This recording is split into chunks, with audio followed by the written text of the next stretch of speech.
حي على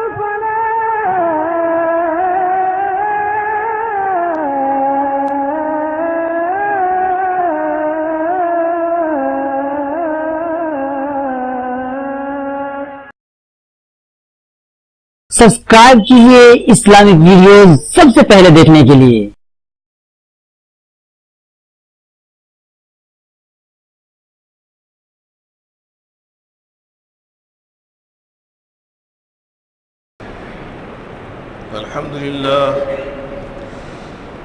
الحمد لله نحمده ونستعينه ونستغفره ونعوذ بالله من شرور أنفسنا ومن سيئات أعمالنا من يهده الله فلا مضل له ومن يضلل فلا هادي له وأشهد أن لا إله إلا الله وحده لا شريك له وأشهد أن محمدًا عبده ورسوله أما بعد فإن خير الحديث كتاب الله وخير الهدي هدي محمد صلى الله عليه وسلم وشر الأمور محدثاتها وكل محدثة بدعة وكل بدعة ضلالة وكل ضلالة في النار فأعوذ بالله السميع العليم من الشيطان الرجيم بسم الله الرحمن الرحيم إنما كان قول المؤمنين إذا دعوا إلى الله ورسوله ليحكم بينهم أن يقولوا سمعنا وأطعنا وأولئك هم المفلحون۔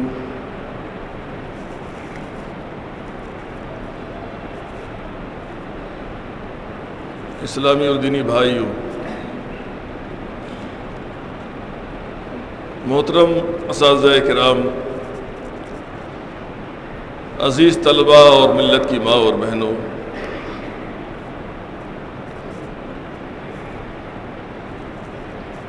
پچھلے جمعہ سے پہلے جو خطبے آپ کے سامنے تسلسل کے ساتھ پیش کیے گئے تھے، ان میں امام شافعی رحمۃ اللہ علیہ کی زندگی کے اہم حالات اور واقعات اور ان کی زندگی کے وہ گوشے جن میں ہمارے لیے عبرت کا، نصیحت کا ساز و سامان ہے، مختصر انداز میں کچھ باتیں پیش کی گئی تھیں، اور جو اصل بات تھی جس کے لیے آپ کو اتنا طویل انتظار کرنا پڑا ہے، وہ اصل بات میں آج کے خطبے سے شروع کرنے جا رہا ہوں۔ امام شافعی رحمۃ اللہ علیہ کے تعلق سے جو آخری بات آپ کے سامنے رکھی گئی تھی وہ یہ تھی کہ امام شافعی کے ایک جلیل القدر شاگرد امام احمد بن حنبل رحمۃ اللہ علیہ اپنے استاذ محترم کی کس قدر تعظیم کرتے تھے، کس قدر ان کے علم کا احترام کرتے تھے، اور کس قدر امام شافعی کے علم پر ان کا اعتماد تھا کہ اگر کسی مسئلے میں قرآن و سنت کی کوئی دلیل ان کو نہیں ملتی تھی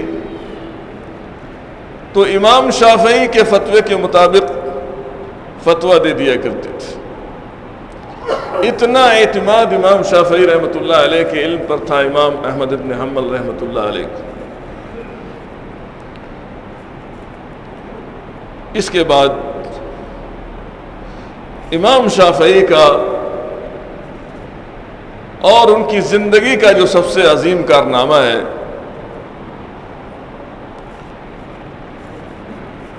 وہ یہ ہے کہ امام شافعی رحمۃ اللہ علیہ نے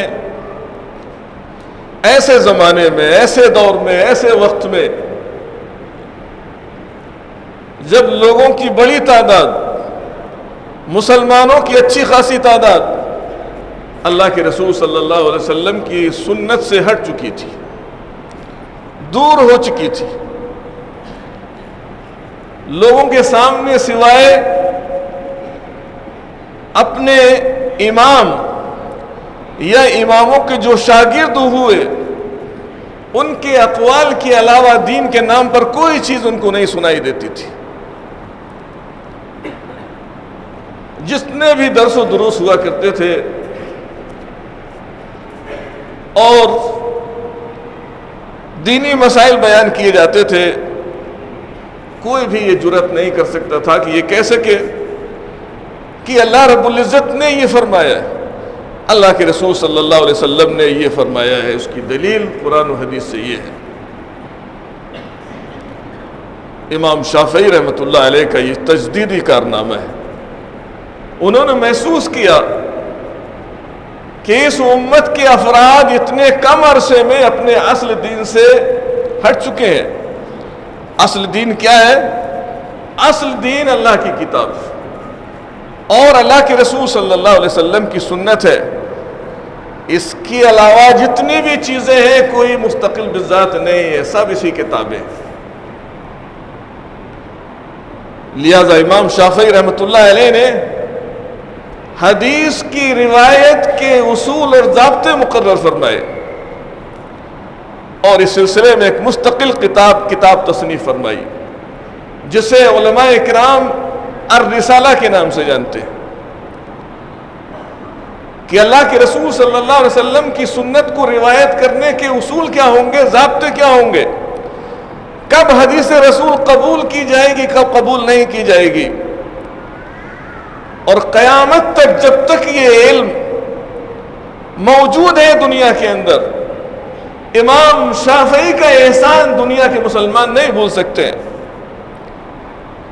امام شافعی نے یہ طے کیا کہ اگر اللہ کے رسول صلی اللہ علیہ وسلم سے صحیح سند کے ساتھ کوئی حدیث ثابت ہو جائے، اس کی روایت کرنے والا چاہے ایک ہی شخص کیوں نہ ہو، ایک ہی فرد کیوں نہ ہو، اگر اس کی سند اللہ کے رسول صلی اللہ علیہ وسلم تک صحیح ہے تو اس پر عمل کیا جائے گا۔ جبکہ اس سے پہلے ائمہ کے ماننے والوں نے کچھ ایسے ضابطے مقرر کر لیے، کہا کہ اگر ایک ہی شخص اس حدیث کو روایت کرنے والا ہے، اگرچہ وہ ثقہ ہی کیوں نہ ہو، خبر واحد ہے، اگر وہ حدیث قیاس کے خلاف ہو جائے تو ہم قیاس پر عمل کریں گے، حدیث پر عمل نہیں کریں گے۔ امام شافعی کے استاد، سب سے بڑے استاد امام مالک رحمۃ اللہ علیہ کے یہاں ایک شخص کی روایت کی ہوئی حدیث کو قبول کرنے کے لیے یہ شرط قرار پائی کہ اگر اہل مدینہ کا عمل اس کی تصدیق کرتا ہے تو ہم قبول کریں گے، ورنہ قبول نہیں کریں گے۔ لیکن امام شافعی نے آ کر ان سارے اصول اور ضابطوں کو جو اس سے پہلے مقرر کیے لوگوں نے، اس کے سلسلے میں یہ فیصلہ سنایا کہ یہ سب غلط ہے۔ اصل کیا ہے؟ اللہ کے رسول صلی اللہ علیہ وسلم کی سنت اور آپ کی حدیث ہے۔ روایت کرنے والا ایک ہی شخص کیوں نہ ہو، اگر وہ قابل اعتبار ہے محدثین کے نزدیک تو اسی کی بات مانی جائے گی۔ یہ امام شافعی رحمت اللہ علیہ کا تجدیدی کارنامہ ہے، اور اس سلسلے میں امام شافعی نے اپنی اس عظیم کتاب کے اندر ایک مستقل باب قائم کیا ہے اور اس میں 28 اسباب ایسے ذکر کی ہیں، دلائل سے ثابت کیا ہے کہ اللہ کے رسول صلی اللہ علیہ وسلم کی اطاعت ہر مسلمان پر لازم ہے اور واجبی ہے۔ میں ان میں سے کوئی ایک ذکر نہیں کروں گا، اس لیے کہ ساری باتیں ہم سنتے رہتے ہیں۔ میں جو چیز ذکر کرنا چاہتا ہوں، جو چیز میں نے اب تک امام صاحب کے تعلق سے تلاش کی ہے، وہ یہ ہے کہ سنت کی، اللہ کے رسول کی سنت اور آپ کی حدیث کی عظمت امام شافعی کے دل میں کتنی تھی۔ امام شافعی کی انہی اقوال میں سے کچھ اقوال آپ کی خدمت میں پیش کروں گا۔ امام شافعی رحمۃ اللہ علیہ کہتے ہیں ما من احد الا وتذهب علیہ سنت لرسول اللہ صلی اللہ علیہ وسلم وتعزب عنہ۔ امام شافعی رحمۃ اللہ علیہ کہتے ہیں کہ اس امت میں ایک شخص بھی ایسا نہیں ہے جس سے اللہ کے رسول صلی اللہ علیہ وسلم کی کوئی سنت نہ چھوٹ جائے، اس سے مخفی نہ رہ جائے۔ اس امت میں کوئی بھی اتنا بڑا عالم نہیں ہے، کوئی اتنا بڑا مجتہد نہیں ہے جس کے پاس اللہ کے رسول صلی اللہ علیہ وسلم کی ساری حدیثیں، ساری سنتیں موجود ہوں، یا ساری حدیثوں کا علم اس کے پاس موجود ہو۔ کوئی ایسا شخص نہیں ہے۔ سب سے پہلے امام شافعی نے ان لوگوں کے شبہات میں سے جو لوگ حدیث رسول کو ٹھکرا دیتے ہیں، حدیث رسول کو ماننے کے لیے تیار نہیں ہے، جب بھی کسی مسئلے میں کوئی واضح، کوئی صحیح حدیث پیش کی جاتی ہے تو لوگ کیا کہتے ہیں؟ لوگ حدیث کو رد کرنے کے لیے، یہ سب سے بڑا شبہ ہے لوگوں کا، کہتے ہیں کہ ہمارے امام کے پاس بھی یہ حدیث رہی ہوگی، ہمارے امام کو بھی اس حدیث کا علم ہوا ہوگا، ان تک یہ حدیث ضرور پہنچی ہوگی۔ امام شافعی نے سب سے پہلے تو اس شبے کو ختم کیا ہے کہ لوگ اپنے دماغ سے یہ بات کھرچ کے پھینک دیں کہ ہمارے امام کے پاس بھی ساری حدیثیں موجود تھیں، اور میں نے اسی منبر سے ثابت کیا ہے۔ امام ابو حنیفہ رحمۃ اللہ علیہ کے کچھ مسائل میں نے ذکر فرمائے تھے کہ امام صاحب کے پاس حدیث رسول نہیں پہنچی، اس کے نتیجے میں انہوں نے اجتہاد کیا، یا حدیث رسول پہنچی تو ایسے واسطے سے نہیں پہنچی جو صحیح تھا ان کے نزدیک، اور انہوں نے اجتہاد کیا، اجتہاد امام صاحب کا حدیث کے خلاف ہو گیا، اور امام صاحب کے ماننے والوں میں سے بہت سے منصفین ایسے ہیں جنہوں نے ذکر کیا ہے کہ امام صاحب نے اس مسئلے سے رجوع فرما لیا جب ان کے پاس حدیث پہنچ گئی، بعد میں حدیث پہنچ گئی تو رجوع فرما لیا۔ ان کے شاگرد ہیں امام ابو یوسف، امام محمد ابن حسن الشیبانی رحمہ اللہ، انہوں نے امام صاحب سے کتنے مسائل میں اختلاف کیا ہے۔ کیوں اختلاف کیا؟ اختلاف کی وجہ کیا تھی؟ اس لیے کہ ان کو حدیث رسول پہنچ گئی، امام اعظم رحمۃ اللہ علیہ کے پاس وہ حدیث نہیں پہنچ سکی۔ امام مالک کا میں نے تذکرہ کیا تھا، ان کے مسائل میں نے ذکر کیے تھے، ان کے پاس حدیث رسول نہیں پہنچی، اور اس کے نتیجے میں ان کا اجتہاد غلط ہوا اور انہوں نے رجوع فرمایا۔ یہ تیسرے امام ہے جن کا میں تذکرہ کر رہا ہوں، اور ان تین اماموں سے پہلے میں نے اس امت میں جن کو خلفائے راشدین کہا جاتا ہے، ابو بکر رضی اللہ تعالیٰ عنہ، عمر رضی اللہ تعالیٰ عنہ، عثمان اور علی رضی اللہ تعالیٰ عنہ، یہ خلفائے راشدین ہیں اس امت کے۔ اللہ کے رسول کے بعد اگر سب سے اونچا مقام اگر کسی کا ہے اس امت میں تو وہ کون ہے؟ ابو بکر ہے۔ لیکن ابو بکر کو بھی ساری حدیثیں نہیں پہنچ سکی اللہ کے رسول صلی اللہ علیہ وسلم کی، فیصلہ غلط ہو گیا۔ معمولی صحابہ نے رہنمائی فرمائی کہ میرے پاس اللہ کے رسول کی یہ حدیث موجود ہے، ابو بکر نے اس سے رجوع کر لیا۔ یہی طریقہ حضرت عمر کا رہا، یہی طریقہ حضرت عثمان کا رہا، یہی طریقہ حضرت علی کا رہا، یہی طریقہ حضرت معاویہ کا رہا، اور بعد میں جو صحابہ ان کے بعد آتے ہیں ان کا بھی یہی طریقہ رہا کہ اللہ کے رسول کی کوئی صحیح حدیث پہنچ گئی، اس کو کوئی سنت معلوم ہو گئی تو اپنی بات سے فوراً رجوع کر لیا، اللہ کے رسول صلی اللہ علیہ وسلم کی سنت کو مقدم کیا ہے۔ یہ اصل دین ہے، اصل شریعت ہے۔ امام شافعی رحمۃ اللہ علیہ نے لوگوں کے اس شبہ کو ختم کر دیا، لوگ یہ بات بھول جائیں جو کہتے ہیں کہ ہمارے امام کے پاس بھی یہ حدیث رہی ہوگی، ان کو بھی پہنچی ہوگی۔ ان کو یہ معلوم ہونا چاہیے کہ اس امت میں کوئی بھی ایسا نہیں ہے، اور اگر مسئلے میں اختلاف ہو جائے تو ایسی صورت میں یہ نہیں دیکھا جاتا ہے کہ کس کا علمی مقام اونچا ہے، دلیل اور حجت کو دیکھا جاتا ہے کہ دلیل کس کے پاس ہے، اللہ کے رسول صلی اللہ علیہ وسلم کی سنت کس کے پاس ہے، اس کی بات مانی جاتی ہے۔ آپ کو میں پھر سے یاد دلاتا ہوں، حضرت ابن عباس رضی اللہ تعالی عنہ اور حضرت ابو بکر اور حضرت عمر، ان میں اگر آپ سے میں پوچھوں اور سوال کروں کہ کون افضل ہے، کس کا مقام سب سے اونچا ہے، اگر صحیح معنی میں ہم کچھ بھی اسلام کی سدھ بدھ رکھتے ہیں، مسلمان ہیں، جانتے ہیں، ایمان والے ہیں، تو یہی کہیں گے کہ ابو بکر کا مقام سب سے اونچا ہے۔ اس کے بعد کس کا مقام ہے؟ اس کے بعد عمر کا ہے، عثمان کا ہے، علی کا ہے۔ لیکن ابن عباس رضی اللہ تعالی عنہ سے کسی نے مناظرہ کرتے ہوئے کہا، حج تمتع کے سلسلے میں کہا کہ ابو بکر اور عمر حج کرنے کی جو یہ قسم ہے اس سے منع فرمایا کرتے تھے۔ آپ کو معلوم ہے ابن عباس نے کیا جواب دیا؟ ابن عباس کا کیا حیثیت ہے حضرت عمر اور حضرت ابو بکر کے مقابلے میں؟ یہ صحیح ہے کہ اللہ کے رسول صلی اللہ علیہ وسلم کے چچازاد بھائی ہیں، اہل بیت سے ان کا تعلق ہے، لیکن ابو بکر کے برابر تو ان کا مقام نہیں ہے۔ لیکن ابن عباس نے کہا یوشک ان تنزل علیکم حجارۃ من السماء، مجھے اندیشہ ہے، خوف ہے کہ آسمان سے کہیں پتھر نہ نازل ہو جائے تمہارے اوپر۔ کس لیے آسمان سے پتھر نہ نازل ہو جائے؟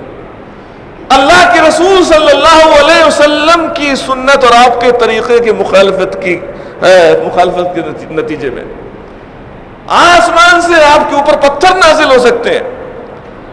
اور کہا کیوں؟ کہا تقولون قال ابو بکر و عمر، کہتے ہو کہ ابو بکر نے ایسا کہا ہے، عمر نے ایسا کہا ہے، وانا اقول قال رسول اللہ صلی اللہ علیہ وسلم، اور میں کہتا ہوں کہ اللہ کے رسول صلی اللہ علیہ وسلم نے ایسا فرمایا ہے۔ کس کا مقام زیادہ اونچا ہے؟ ابو بکر کا، عمر کا، یا حضرت ابن عباس کا؟ لیکن دلیل کس کے پاس تھی، حجت کس کے پاس تھی، کس کی بات صحیح؟ ابن عباس رضی اللہ تعالیٰ عنہ کی بات صحیح ہے، اور اتنا ہی نہیں، اور بھی صحابہ کے ساتھ یہ مسئلہ درپیش آیا ہے۔ ابن عمر جلیل القدر صحابی ہیں، اور جلیل القدر صحابی کے بیٹے ہیں، حضرت عمر کے بیٹے ہونے کا شرف حاصل ہے۔ اللہ کے رسول نے جن کے بارے میں فرمایا کہ اگر میرے بعد کوئی نبی ہوتا تو عمر ہوتے، لیکن ابن عمر سے کسی نے کہا، پوچھا کہ حج تمتع کے سلسلے میں آپ کا کیا حکم ہے، کیا فرماتے ہیں؟ کہا اللہ کے رسول صلی اللہ علیہ وسلم کی سنت ہے، یہ طریقہ ہے، آپ کی سنت سے یہ چیز ثابت ہے۔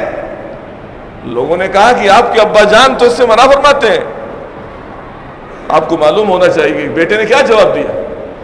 کہا ایتبع امر رسول اللہ صلی اللہ علیہ وسلم ام یتبع امر عمر، کہا کہ کیا اس سلسلے میں اللہ کے رسول صلی اللہ علیہ وسلم کے حکم کی اتباع کی جائے گی یا عمر کی اتباع کی جائے گی، میرے باپ کی بات مانی جائے گی؟ امام شافعی رحمۃ اللہ علیہ نے سب سے پہلے تو اس شبہ کا خاتمہ فرمایا۔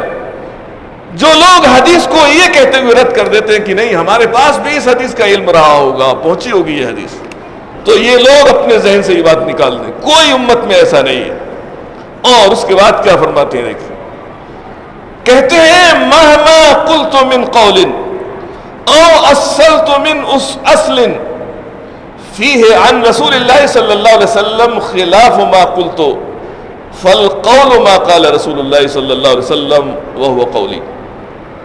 کہتے ہیں کہ میں جو بات بھی میں نے کہی ہے، جو مسئلہ بھی میں نے بیان کیا ہے، یا میں نے کوئی قاعدہ بنایا ہے، کوئی اصول بنایا ہے، لیکن کہتے ہیں کہ میری کہی ہوئی بات، میرے بنائے ہوئے اصول اور قاعدے کے خلاف اللہ کے رسول صلی اللہ علیہ وسلم کی بات آ جائے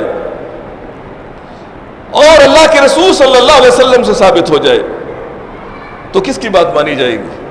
کہتے ہیں فالقول ما قال رسول اللہ صلی اللہ علیہ وسلم۔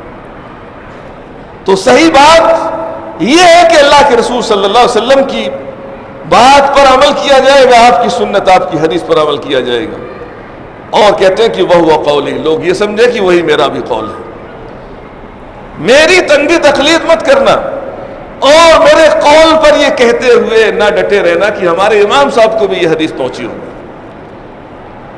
اور اسی تعلق سے امام شافعی رحمۃ اللہ علیہ کا دوسرا قول ہے، کہتے ہیں اجمع المسلمون على ان من استبانت له سنة عن رسول اللہ صلی اللہ علیہ وسلم لم يحل له ان يدعاها لقول احد. امام شافعی کہتے ہیں سارے مسلمانوں کا اجماع ہے، اتفاق ہے، کسی نے اس بات سے اختلاف نہیں کیا. کیا ہے؟ کہتے ہیں کہ جس کے سامنے اللہ کے رسول صلی اللہ علیہ وسلم سے روایت کی ہوئی حدیث اور سنت واضح طور سے ثابت ہو جائے، لم يحل له ان يدعاها لقول احد، لہذا اس کے لیے جائز نہیں، حلال نہیں ہے کہ وہ کسی کے قول کی وجہ سے یہی نہ کہے گا کہ ہمارے امام صاحب کا قول اس کے خلاف ہے، ہمارے فلاں عالم کا قول اس کے خلاف ہے. لہذا ایسی صورت میں کس پر عمل کرنا ہے؟ اللہ کے رسول صلی اللہ علیہ وسلم کی سنت پر، آپ کی حدیث پر عمل کرنا ہے. کہنے والا کوئی بھی ہو، کتنا بڑا انسان ہو. اور اسی تعلق سے امام شافعی رحمۃ اللہ علیہ کے شاگرد ہیں ربیع ابن سلیمان، کہتے ہیں کہ امام شافعی نے فرمایا اذا وجدتم فی کتابی خلاف سنت رسول اللہ صلی اللہ علیہ وسلم فقولوا بسنت رسول اللہ. کہتے ہیں کہ میں نے جو کتابیں لکھی ہیں اور جو مسائل بیان کیے ہیں اپنی کتابوں میں، میری کتابوں میں اللہ کے رسول کی سنت کے خلاف اگر کوئی بات مل جائے فقولوا بسنت رسول اللہ، لہذا تم اللہ کے رسول کی سنت پر عمل کرنا، میری لکھی ہوئی بات پر عمل نہ کرنا. وَدَعُوا مَا قُلْتُ، اور جو کچھ میں نے کہا ہے اس کو چھوڑ دینا. اور دوسری روایت کے الفاظ ہیں وَفِي رِوَایَةٍ فَاتَّبِعُوهَا وَلَا تَلْتَفِتُوا إِلَىٰ قَوْلِ أَحَدٍ، کہا کہ اللہ کے رسول کی سنت ہی کی پیروی تمہارے لیے لازم ہے، میری تقلید اور میری پیروی تمہارے اوپر لازم نہیں ہے، تمہارے اوپر اللہ کے رسول کی اتباع لازم ہے. وَلَا تَلْتَفِتُوا إِلَىٰ قَوْلِ أَحَدٍ، اور اس تعلق سے کسی کے قول کی طرف متوجہ مت ہونا، کتنا ہی بڑا کہنے والا ہو، ابو بکر ہو، عمر ہو، علی ہو، عثمان ہو، اور ائمہ مجتہدین میں سے کوئی بھی شخص ہو، اگر اللہ کے رسول صلی اللہ علیہ وسلم کی سنت ثابت ہو جائے تو اسی پر عمل کرنا ہے، کسی اور کے قول کی طرف متوجہ نہیں ہونا ہے. یہ امام شافعی کا قول ہے. اور آگے جو مشہور قول ہے، اور ہو سکتا ہے کہ ہم نے سنا ہو اور کئی ائمہ کی طرف اس قول کی نسبت ہے، امام شافعی کی طرف بھی اس قول کی نسبت کی گئی ہے. امام شافعی رحمۃ اللہ علیہ فرماتے ہیں اذا صح الحدیث فهو مذہبی، جب حدیث صحیح ہو جائے تو وہی میرا مذہب ہے. صحیح حدیث کسی مسئلے کی لوگوں تک مل جائے، پہنچ جائے، اور امام شافعی کا قول اس حدیث کے خلاف ہو، لہذا امام شافعی کہتے ہیں کہ وہ میرا مذہب نہیں ہے، وہ میرا قول نہ سمجھنا. میرا مذہب، میرا قول وہ ہے جو اللہ کے رسول کی صحیح حدیث سے ثابت ہو جائے، میرے قول پر نہ جمے رہنا. اور دوسری روایت ہے اسی کے تعلق سے، کہتے ہیں کہ اذا صح الحدیث فاضربوا بقول عرض الحائط، جب اللہ کے رسول صلی اللہ علیہ وسلم کی کوئی صحیح حدیث مل جائے تو میرے قول کو دیوار پر مار دینا، یعنی اس کی کوئی حیثیت نہیں، کوئی اہمیت نہیں اللہ کے رسول صلی اللہ علیہ وسلم کی سنت کے مقابلے میں. اور کہتے ہیں امام احمد بن حنبل کے بیٹے عبداللہ بیان کرتے ہیں کہ میں نے اپنے والد محترم کو احمد بن حنبل کو کہتے ہوئے سنا ہے کہ امام شافعی رحمت اللہ علیہ حدیث رسول کو کتنا اونچا مقام دیتے تھے. کہتے ہیں کہ امام شافعی نے ہم سے کہا، یہ امام احمد بن حنبل کہتے ہیں، کیا کہا ہے امام شافعی نے اپنے شاگرد سے؟ کہا ہے اما انتم فاعلم بالحدیث والرجال منی. ایک استاد اپنے شاگرد سے کہتا ہے کہ جہاں تک تمہاری بات ہے تم حدیث رسول کے مجھ سے زیادہ بڑے عالم ہو، اور حدیث کی روایت کرنے والے جو لوگ ہیں ان کے سب سے بڑے عالم تم ہو میرے نزدیک، مجھ سے زیادہ جانتے ہو. اور اس کے بعد کہتے ہیں کہ فَإِذَا كَانَ الْحَدِيثُ صَحِيحًا، اور جب کوئی حدیث صحیح ہو جائے فَعَالَمُونِ بِهِ، لہذا مجھے بتلانا، مجھے خبر دینا اس کی کہ یہ حدیث صحیح ہے، صحیح سند سے ثابت ہے، جو بھی ہو جائے. اور اس کے بعد کہتے ہیں کہ قطع اس سے نظر کہ وہ حدیث یا حدیث کی روایت کرنے والے کہاں کے ہیں. کہتے ہیں کوفین او بصرین او شامین، وہ حدیث کوفی ہو، بصری ہو، شامی ہو، یعنی اس کی روایت کرنے والے چاہے کوفہ سے ان کا تعلق، چاہے بصرہ سے ہو، یا چاہے شام سے تعلق ہو روایت کرنے والوں کا، کہیں دنیا کے کسی گوشے سے روایت کرنے والا شخص ہو. یہاں علماء نے لکھا ہے کہ امام شافعی نے یہ نہیں کہا کہ چاہے وہ حجازی ہو، حجازی مکہ اور مدینہ کی حدیثوں کا علم امام شافعی کے پاس موجود تھا، وہاں کے اساتذہ سے انہوں نے علم حدیث حاصل کیا تھا، اس لیے یہ بات نہیں کہی گئی. لیکن اللہ کے رسول کی حدیث روایت کرنے والا دنیا کے کسی بھی گوشے سے تعلق رکھتا ہو، مجھے بتلانا آ کر، لہذا میں اس پر عمل کرنے کے لیے تیار ہوں. یہ امام شافعی کا مطلب ہے. حتی اذهب الیہ اذا کان صحیحا، کہ تاکہ میں اللہ کے رسول کی اس حدیث پر عمل کر سکوں. لیکن ہمارا آج کل حال کیا ہے، ہماری کیا کیفیت ہے؟ ہمارے درمیان اگر اس طرح کی کوئی بات آتی ہے، اللہ کے رسول صلی اللہ علیہ وسلم کی کوئی حدیث بیان کی جاتی ہے، اس میں کوئی شبہ نہیں ہے کہ اب ایسے لوگ ہیں، موجود ہیں، جو حدیث رسول کا احترام کرتے ہیں، ادب کرتے ہیں، اور یہ بات کہنے کی جرات نہیں کرتے ہیں، لیکن پھر اس کے باوجود ایسے لوگ موجود ہیں ہمارے درمیان جو یہ کہہ دیتے ہیں، برملا کہتے ہیں کہ اگر اس حدیث پر ہمارے امام نے عمل نہیں کیا ہے تو ہم بھی عمل نہیں کریں گے. آپ کا امام کہتا ہے کہ دنیا کے کسی بھی انسان سے، مسلمان ہے، حدیث رسول روایت کر رہا ہے، صحیح ثابت ہو جائے تو میں عمل کروں گا، اور ان کے ماننے والے یہ کہیں کہ ہمارے امام نے اگر حدیث پر عمل نہیں کیا ہے تو ہم نہیں کریں گے. کس قدر افسوس کی بات. امام ہر حدیث پر عمل کرنے کے لیے تیار ہے. امام ابو حنیفہ رحمۃ اللہ علیہ نے بھی کہا کہ آج میں ایک بات کہتا ہوں، کل میں اس سے رجوع کر لیتا ہوں. ہر بات میری نہ لکھا کرو، ہر بات میری اپنے اوپر لازم نہ کر لیا کرو. آج میں لکھتا ہوں، کل حدیث مل جاتی ہے، میں اس سے رجوع کر لیتا ہوں. تو آپ کا امام، آپ کا مقتدی جس سے آپ عقیدت رکھتے ہیں، وہ رجوع کرنے کے لیے تیار ہے. اور تیار ہی نہیں ہے، ثبوت موجود ہے، اس نے رجوع بھی کیا ہے. لیکن آپ کہتے ہیں کہ ہم اس امام کے ماننے والے ہیں، ہم اس امام کی تقلید کرتے ہیں، اتباع کرتے ہیں. کون سی تقلید ہے، کون سی اتباع ہے کہ ہم اپنے امام ہی کی بات کو ماننے کے لیے تیار نہیں ہیں؟ کہ اگر ہمارے امام نے اس حدیث پر عمل نہیں کیا ہے تو ہم صاف کہہ دیتے ہیں کہ ہم بھی اس پر عمل نہیں کریں گے. ہو سکتا ہے ان کے پاس اس کا علم رہا، یہ ہمارے پاس عذر ہے. امام شافعی رحمۃ اللہ علیہ کا یہ عظیم کارنامہ ہے.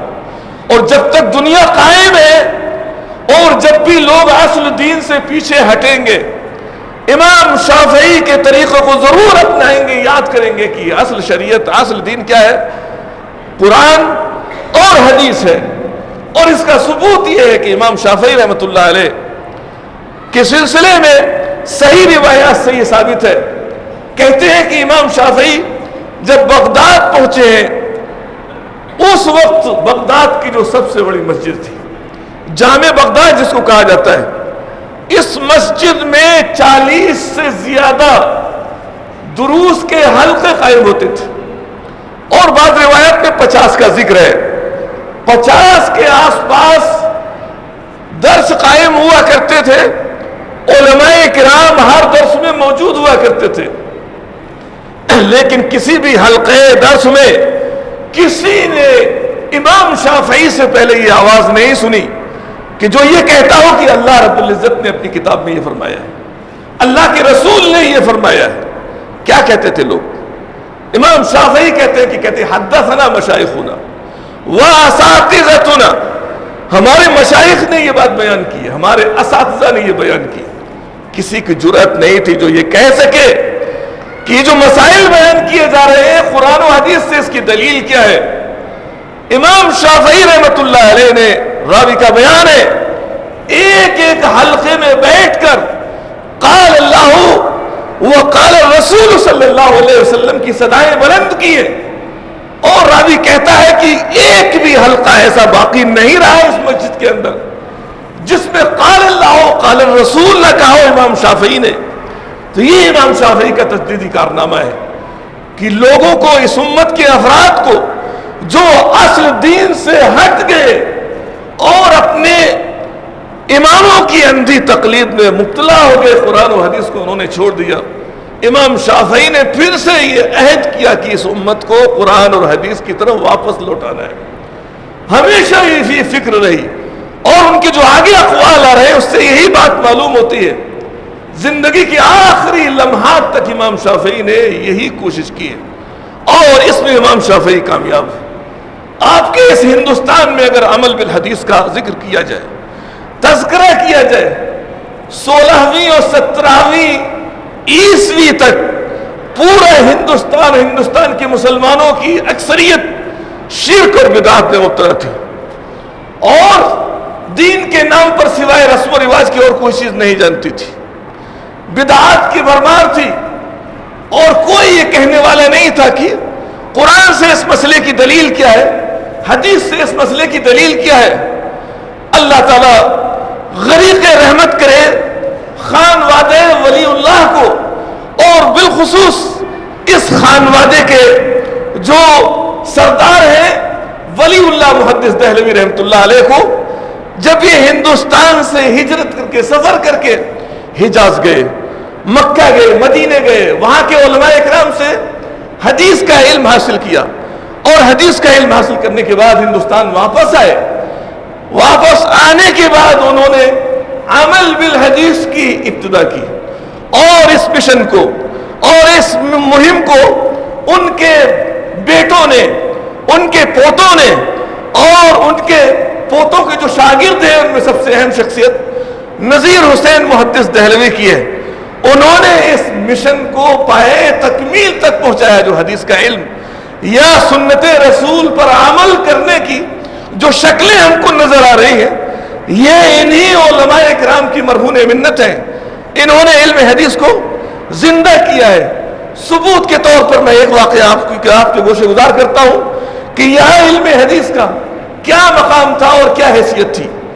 روایت میں ذکر کیا ہے کہ قاضی رکن الدین حنفی المسلک تھے. امام ابو حنیفہ رحمت اللہ علیہ سے عقیدت رکھتے تھے، ان کے مسلک کے ماننے والے تھے. کون ہے؟ قاضی رکن الدین. اور دوسری بڑی شخصیت ہندوستان کی جن کو حضرت نظام الدین اولیاء کہا جاتا ہے، اور علماء نے ان کو سلطان المشائخ کا خطاب دیا ہوا ہے. یہ سلطان المشائخ، دونوں کے درمیان ایک طرف قاضی صاحب ہیں، دوسری طرف نظام الدین اولیاء ہے. دونوں کے درمیان کسی دینی مسئلے میں اختلاف پیدا ہوتا ہے. حضرت نظام الدین اولیاء رحمت اللہ علیہ اس مسئلے میں اللہ کے رسول صلی اللہ علیہ وسلم کی حدیث پیش فرماتے ہیں کہ اللہ کے رسول صلی اللہ علیہ وسلم نے یہ فرمایا ہے.